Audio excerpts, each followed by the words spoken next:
Pemirsa, dalam rangka memperingati Hari Bakti ke-77 Paspampres, rangkaian kegiatan digelar mulai dari upacara peringatan hingga atraksi memukau dari para prajurit Paspampres.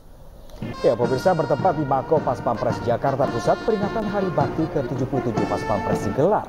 Dalam kegiatan ini, para prajurit Paspampres pun turut unjuk gigi dengan melakukan berbagai atraksi demonstrasi ketangkasan, mulai dari atraksi bela diri, demonstrasi tim deteksi, demonstrasi rangkaian VVIP, serta ketangkasan prajurit Paspampres lainnya. Serangkaian upacara bakti Paspampres ini merupakan bagian dari pembinaan tradisi dan aspek kultural yang bertujuan untuk meningkatkan kebanggaan terhadap kesatuan, memotivasi semangat pengabdian prajurit dan menciptakan rasa kebersamaan sebagai keluarga besar Paspampres. Dan pada saat ini, Mirsa, tahukah Anda, di balik tugas seorang presiden yang berkeliling ke berbagai wilayah Indonesia melaksanakan tugas kenegaraan, ada pasukan pengamanan presiden yang harus menjalankan amanah luar biasa, yakni menjaga keamanan kepala negara. Namun seperti apakah sebetulnya tugas dan juga tanggung jawab Paspampres? Saya akan ajak Anda mengenal lebih dekat Paspampres dengan berdialog bersama dengan Komandan Paspampres Marsda Wahyu Hidayat Sujatmiko.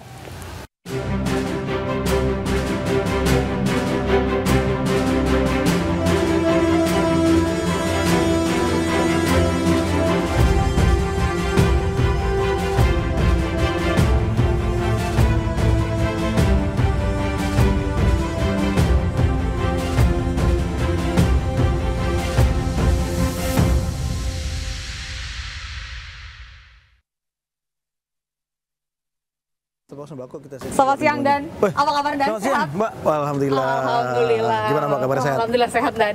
Ini lagi hafal atau lagi apa nih, Dan? Biasa, Mbak. Kita kalau ada permasalahan, ada diskusi kita di sini, Mbak. Jadi tempat ini sejak pandemi kita gunakan buat diskusi. Ya, jadi biasa sambil ngopi nih, Mbak. Wah, enak nih, Dan. Sejuk tempatnya. Biasanya bikin lebih fresh ya, Dan, ya? Insya Allah seperti itu. Dan ini mumpung saya lagi ada di markasnya Paspampres, mumpung sama komandannya juga, saya izin dong, Dan, pengen lihat keliling-keliling, Dan, pengen tahu ada apa aja sih fasilitas di markas Paspampres. Boleh ya? Boleh. Yuk, kalau gitu kita langsung jalan-jalan ya, mari. Yuk. Oke, perasaan saya tinggal dulu ya. Terima kasih. Yuk, stay waspada. Iya. Dan kita muter-muter kayak gini, Dan. Oke, Mbak, kita kayak naik bugi, Mbak. Wah, nanti saya ajak keliling-keliling lah pokoknya. Istimewa nih kalau gini ceritanya. Izin, Dan. Iya, moga-moga. Ya. Nah, ini markas komando saya, Mbak. Ini markas komandonya? Iya. Jadi lantai bawah ini untuk komandan sama wadan, lantai kedua buat para asisten, lantai ketiganya ada detasemen komplek. Di dalam mako ini juga ada tempat fitness, Mbak. Ada fitness ya? Wah, lengkap ya, Dan? Lengkap, Mbak, tempat fitness. Nanti Mbak bisa lihat lah. Selain ada mako nih, Dan, tempat yang melakukan koordinasi gitu ya dengan anggota Paspampres semua, ada apa lagi dari fasilitas di sini, Dan? Di sini semua satuan Paspampres ada dua tempat. Yang pertama di Tanah Abang 2 ini, yang kedua adalah di Bogor, Mbak, di Lawang Gintung. Oh, di Bogor juga ya, ada? Di Bogor ada satu grup dengan 2 detasemen, yaitu satu detasemen musik dengan detasemen latihan. Detasemen musik? Ya. Kok ada, Dan? Jadi kita punya detasemen pendukung ada 9, Mbak. Salah satu detasemen musik. Jadi kalau Mbak lihat seperti ke acara-acara kenegaraan menggunakan musik, itu dari detasemen kita, Mbak. Jadi kita ada dua tempat, sebagian besar semuanya di Tanah Abang 2, sebagian lagi ada di grup C. Selain detasemen musik, ada 9 tuh, Dan. Apalagi tuh, Dan? Jadi ada ini salah satunya skadron apa namanya? Donkapser. Ya, Donkapser. Terus ada detasemen Bekang. Nah, ada di sini ada Denpal. Ada Densik, detasemen deteksi, detasemen peralatan, ada detasemen komplek, detasemen kesehatan. Dan itu semuanya berlatih setiap hari? Iya, itu satuan pendukung kegiatan pengamanan yang dilaksanakan oleh pelaksananya kan grup A, B, C, dan D.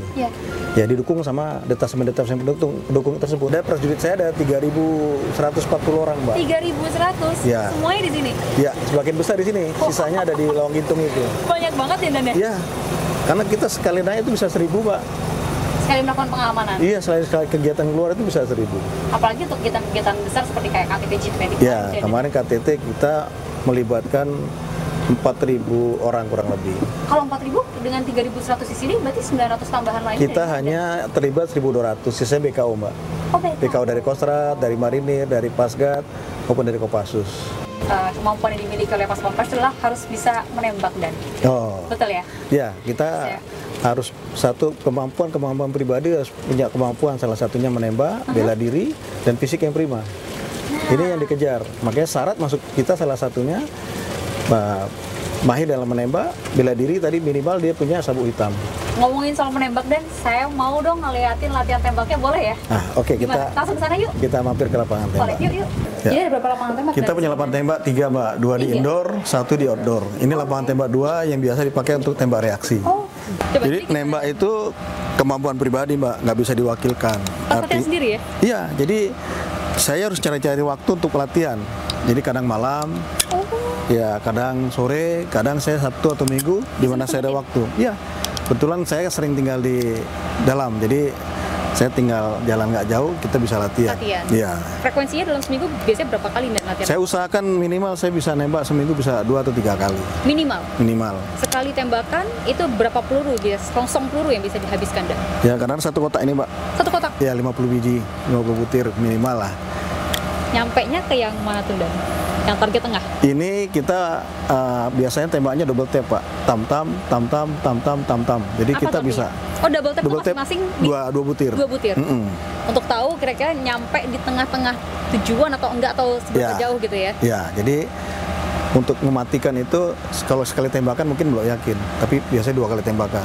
Tam-tam itu, kalau sekali mungkin kenanya tidak tepat, yang kedua mungkin bisa tepat. Ya. Makanya kenapa jadi 2 kali tembakan? Ya, biasanya seperti itu. Oke, siap. Saya mau lihat dong, Dan. Izin, Dan, ya. Pakai ini, Dan, ya? Ya. Oke.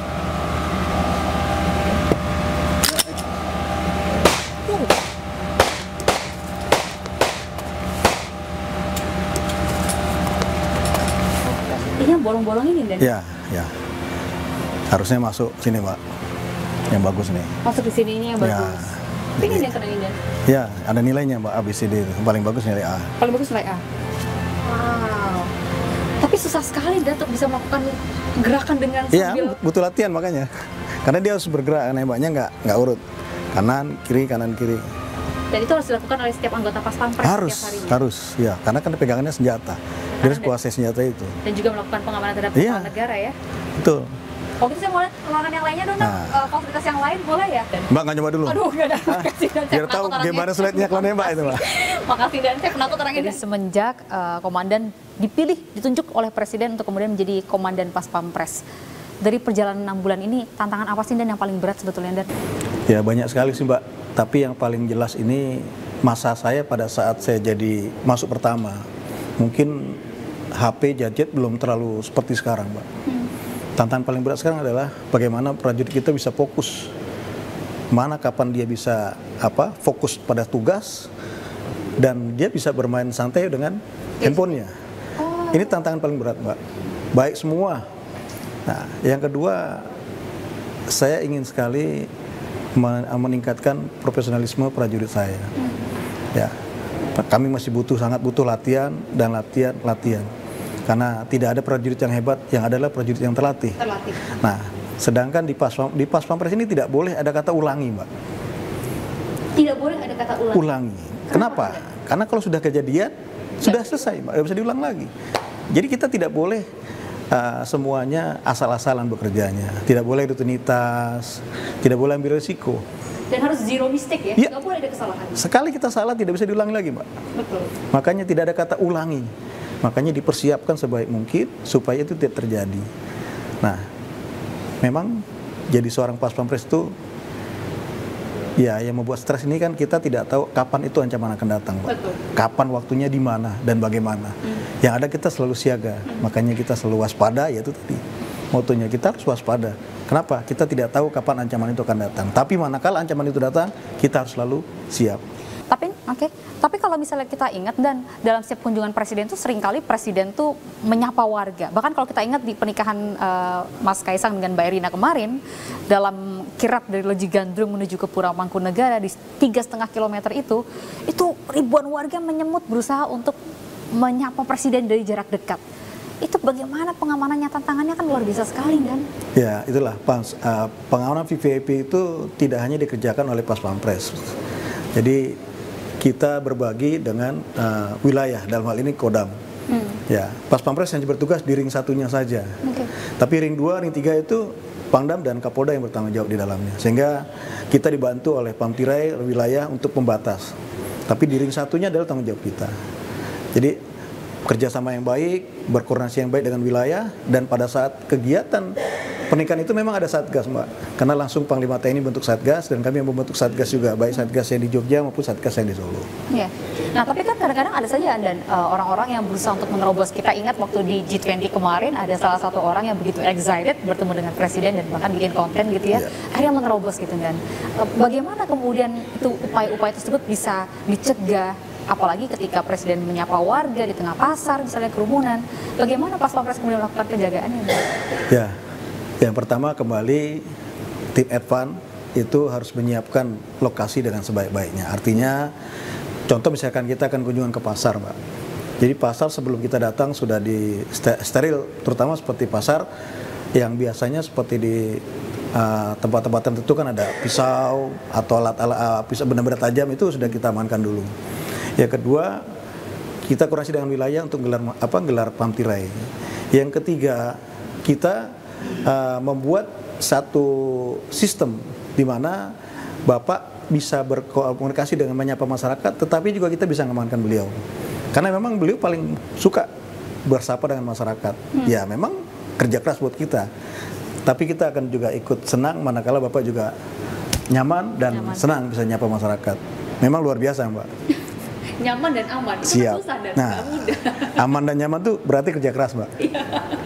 Karena bertolak belakang, aman belum tentu nyaman, betul. Nyaman belum tentu aman. Betul, karena aman dan nyaman tidak bisa berteman, Mbak. Kalau aman pasti kurang nyaman, kalau nyaman pasti kurang aman. Nah itu kalau mau aman dan nyaman, ya itu pasti kerja keras. Kita harus kerja keras supaya Bapak bisa aman dan nyaman. Nah kalau kita ingat juga ketika G20 kemarin, itu negara-negara yang luar biasa, negara-negara powerful, ekonomi terkuat, 20 negara ekonomi terkuat itu datang. Bahkan ada beberapa tamu negara juga diundang oleh Presiden dalam acara G20. Bagaimana pengamanan dilakukan, Dan? Jadi pengamanan KTT itu bukan persiapannya bukan sehari 2 hari atau sebulan 2 bulan, Mbak. Kita persiapannya dari awal tahun sebelumnya. Atau mungkin akhir tahun kita sudah mulai persiapan, menyusun. Mulai dari tahap perencanaan, pelaksanaan sampai pengakhiran. Makanya itu kita laksanakan persiapannya mungkin dari awal tahun sampai pelaksanaan bulan November. Bertahap, bertingkat dan berlanjut, berkoordinasi dengan satuan jajaran atas. Karena itu ada satgas besar, kogas besar yang langsung di bawah Panglima TNI. Ya, jadi kita bagian kecilnya saja, Mbak. Sebenarnya kita bagian ring satunya saja, tapi ring satu itulah yang tepat acaranya, yang menjadi beban kita. Yang paling penting justru. Betul, makanya orang melihatnya kok semua 2 hari, tapi latihan kita tuh mulai dari awal Januari, Pak, kita persiapannya luar biasa. Di mana kita menerima BKO kurang lebih hampir 3.000 orang. Untuk mengelola 4.000 orang ini kita kelola, kita latih, kita siapkan untuk menerima kegiatan KTT. Alhamdulillah semuanya berjalan aman, lancar, dan tidak ada komplain dari kepala negara. Dari sini kita bisa belajar bahwa keikhlasan dalam menerima penugasan serta passion dan melakukan tugas dengan sebaik-baiknya menjadi kunci kesuksesan kita dalam menjalankan tugas dimanapun kita ditempatkan. Akhirnya saya Lady Marina pamit undur diri. Terima kasih dan sampai jumpa. Boleh diminum lagi ya? Indonesia ditahan imbang tanpa gol oleh Vietnam di leg pertama semifinal AFF Mitsubishi Electric Cup 2022. Selengkapnya sesaat lagi pemirsa, tetaplah bersama kami di Ain Siang.